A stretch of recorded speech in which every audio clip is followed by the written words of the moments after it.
Now, one thing to look forward to in Star Wars The Rise of Skywalker is the fact that we are not only getting 8 new characters in this movie that are going to be used in a sense in order to evolve the characters of Rey, Kylo Ren, and a whole lot more, but we can also look forward to all the different cameos from the prequels and the originals, as well as other forms of the Star Wars canon material that falls under the Disney Star Wars universe.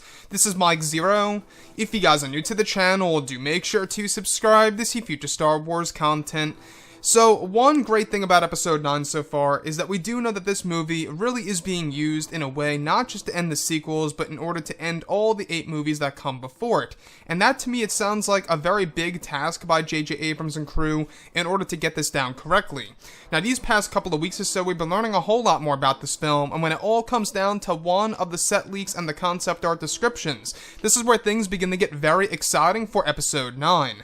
Now, specifically, it's described that one of the scenes that were shot during the month of December 2018 included Daisy Ridley inside of a tunnel that leads to a room where she eventually makes a bonfire while sitting on a stone bench. It's said to be a moment in which Rey begins to hear both the Force Ghost voices of Luke Skywalker and Obi-Wan Kenobi, where one of the plans by JJ is to get Ewan McGregor to provide lines of dialogue as Obi-Wan, along with the lines by Mark Hamill as Luke Skywalker's Force Ghost, reaching out to Rey. Additionally, it's described that during post-production, one of the other plans is to get Ewan McGregor on set to sit on one of the stone benches in the same room where Daisy Ridley was in front of the bonfire, where Mark Hamill was sitting where the Force Ghost of Obi-Wan in the form of Ewan could be keyed in of course, by J.J. Abrams. Now, however, it's described that they are aiming for a new version of Obi-Wan, where he is middle-aged and a mixture of Alec Guinness and Ewan McGregor. It's said to be a scene where Luke and Obi-Wan's Force Ghost reunite during the second act of the film. So, I want to touch on a couple of things here, and it seems like that this moment is going to mirror that sequence that we got in, I would say, The Empire Strikes Back, where Luke Skywalker is inside of Yoda's hut, and he's talking about how he can be a Jedi, and Obi-Wan Kenobi's voice tunes in while he's talking to Yoda.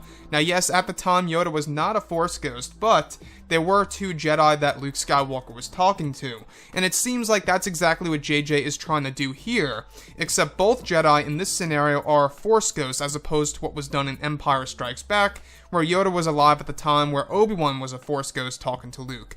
So what I like about this is that, they are planning for Ewan McGregor to come on set this June of 2019 in order to provide lines of dialogue and in order to find a way in order to make it work for him to come on set and portray the character of Obi-Wan Kenobi in the flesh. And this to me speaks volumes because it really tells us that J.J. Abrams is really trying to make the fans very happy. And it really would stay in tune with every single Star Wars movie under Disney, which has always had a major cameo. In, of course, The Force Awakens, the glorified cameo was, of course, Luke Skywalker. Some would say he's not a cameo, which is okay, but at the end of the day, he did only have like 30-some seconds on screen.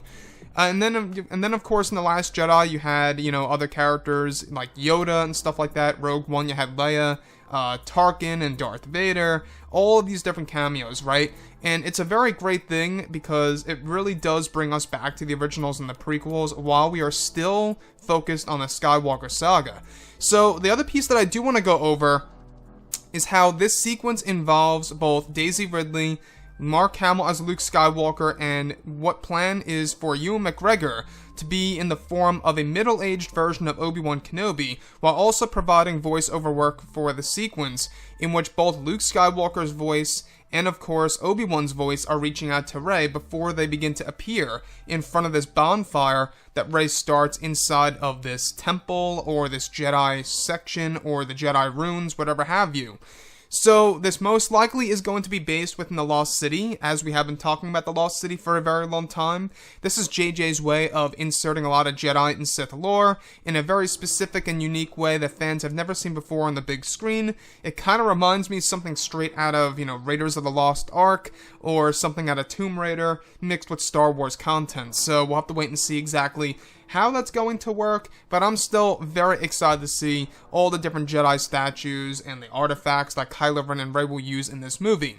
And lastly, guys, I gotta say one thing here. You know, a lot of people have been expressing, you know, their mixed reactions on the plan in order to make a mixture of the old version of Obi-Wan and the young version into one being. And I think that this is JJ's way of really canonizing, quote-unquote, if you will, the ability of Force ghosts, that they could have the ways of changing their appearance. And that, to me, you know, I can see that as being a thing and all, but would that really be necessary? That's the big problem here that I think a lot of people are trying to really come to terms with.